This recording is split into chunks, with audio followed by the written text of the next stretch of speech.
ایک مرتبہ پتھر توڑنے والے چند مزدور حضرت سیدنا وہب بن منبہ رحمۃ اللہ تعالی علیہ کی بارگاہ میں حاضر ہوئے اور عرض کی، حضور، جس قدر مصیبتوں کا ہمیں سامنا ہے، کیا ہم سے پہلے لوگ بھی کبھی ایسی مصیبتوں سے دوچار ہوئے؟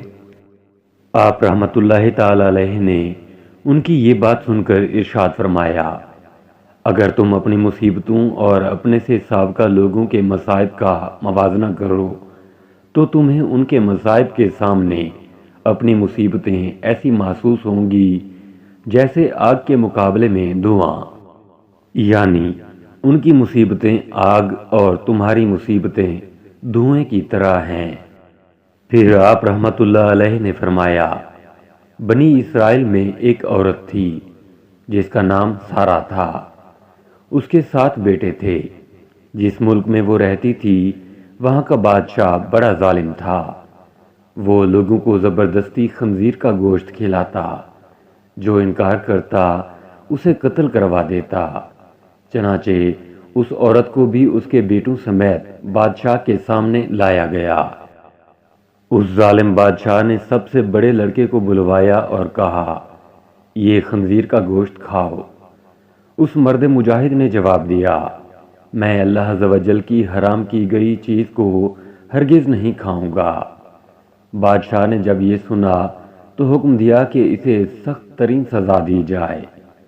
جلاد آگے بڑھا اور اس کے ہر عضو کو کاٹ ڈالا اور اسے شہید کر دیا۔ پھر ظالم بادشاہ نے اس سے چھوٹے لڑکے کو بلایا اور اس کے سامنے بھی خنزیر کا گوشت رکھتے ہوئے کہا، اسے کھاؤ۔ اس نے بھی جرأت ایمانی کا مظاہرہ کرتے ہوئے جواب دیا، میں اللہ عز و جل کی حرام کی گئی اشیاء کبھی بھی نہیں کھاؤں گا۔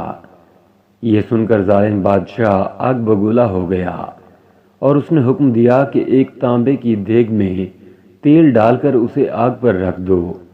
چنانچہ ایسا ہی کیا گیا۔ جب تیل خوب گرم ہو گیا تو اس نوجوان مجاہد کو تیل میں ڈال دیا گیا۔ اس طرح اس نے بھی جام شہادت نوش کر لیا۔ پھر بادشاہ نے اس سے چھوٹے کو بلایا اور کہا، یہ گوشت کھاؤ۔ اس نے بادشاہ سے کہا، تو ذلیل و کمزور ہے، تو اللہ عز و جل کے مقابلے میں کچھ بھی نہیں، تو مجھے اللہ عز و جل کے حکم کے خلاف کسی بات پر ہرگز آمادہ نہیں کر سکتا۔ جو تیرے جی میں آئے تو کر لے، لیکن میں اللہ عز و جل کی حرام کردہ اشیاء کبھی بھی نہیں کھاؤں گا۔ بادشاہ یہ سن کر ہنسنے لگا اور لوگوں سے کہنے لگا، کیا تم جانتے ہو کہ اس نے مجھے گالی کیوں دی؟ اس نے یہ سوچ کر مجھے گالی دی ہے کہ میں گالی سن کر طیش میں آ جاؤں گا اور فوراً اسے قتل کرنے کا حکم دے دوں گا۔ اس طرح یہ آسانی سے موت کے گھاٹ اتر جائے گا، لیکن میں ہرگز ایسا نہیں کروں گا۔ پھر اس ظالم بادشاہ نے حکم دیا کہ اسے سخت سے سخت سزا دی جائے۔ چنانچہ ظالم بادشاہ کے حکم پر پہلے اس نوجوان کی گردن کی کھال کاٹی گئی، پھر اس کے سر اور چہرے کی کھال اتار لی گئی اور اس طرح اسے بھی شہید کر دیا گیا۔ بادشاہ نے اسی طرح مختلف ظالمانہ انداز میں باقی بھائیوں کو بھی شہید کروا دیا۔ آخر میں سب سے چھوٹا بھائی بچا۔ بادشاہ نے اس کی والدہ کو بلایا اور کہا، میں تیرا بھی یہی حشر کروں گا۔ اگر تو اپنی اور اپنے اس بیٹے کی سلامتی چاہتی ہے تو اسے تنہائی میں لے جا کر سمجھا۔ اگر یہ ایک لقمہ کھانے پر بھی راضی ہو گیا تو میں تم دونوں کو چھوڑ دوں گا، پھر تم من پسند زندگی گزارنا۔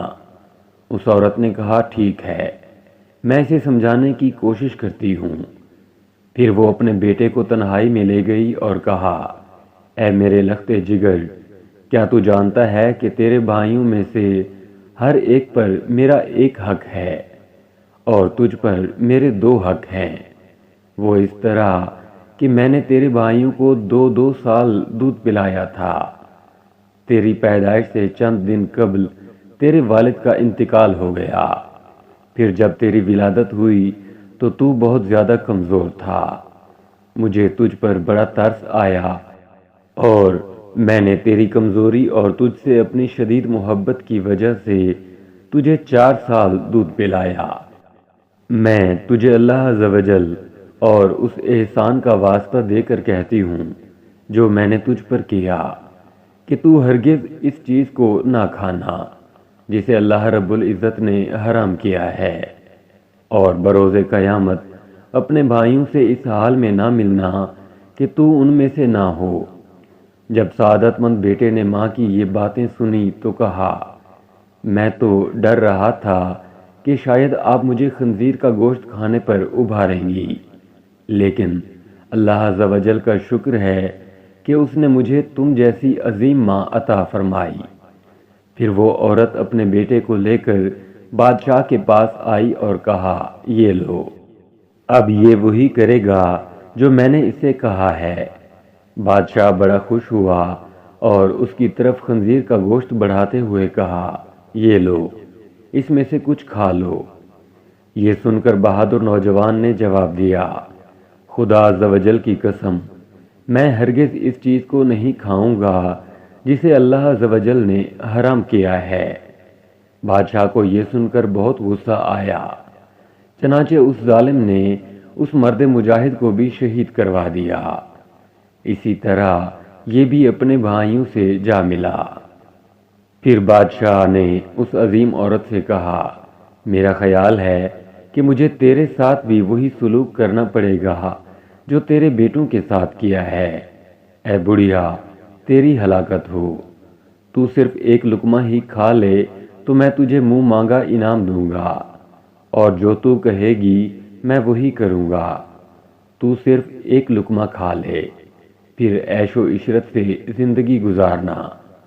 یہ سن کر اس عظیم ماں نے جواب دیا، اے ظالم، تو نے میرے بچوں کو میرے سامنے مار ڈالا، اور اب تو یہ چاہتا ہے کہ میں تیرے کہنے پر اللہ عز و جل کی نافرمانی بھی کروں۔ اپنے بچوں کی موت کے بعد مجھے زندگی سے کوئی سروکار نہیں۔ خدا عز و جل کی قسم، تو جو کچھ کر سکتا ہے کر لے، میں کبھی اللہ عز و جل کی حرام کردہ شے نہیں کھاؤں گی۔ یہ سن کر اس صفاق و ظالم بادشاہ نے اسے بھی شہید کروا دیا۔ اس طرح اس عظیم ماں کی روح بھی اپنے عظیم فرزندوں سے جا ملی۔ سبحان اللہ عز و جل، ان سب نے ایک ایک کر کے اپنی جانیں تو دے دیں، لیکن اللہ عز و جل کے حکم کی خلاف ورزی نہ کی۔ اللہ عز و جل کی ان پر رحمت ہو اور ان کے صدقے ہماری مغفرت ہو، آمین۔ بجاہ نبی الامین صلی اللہ تعالی علیہ وآلہ وسلم۔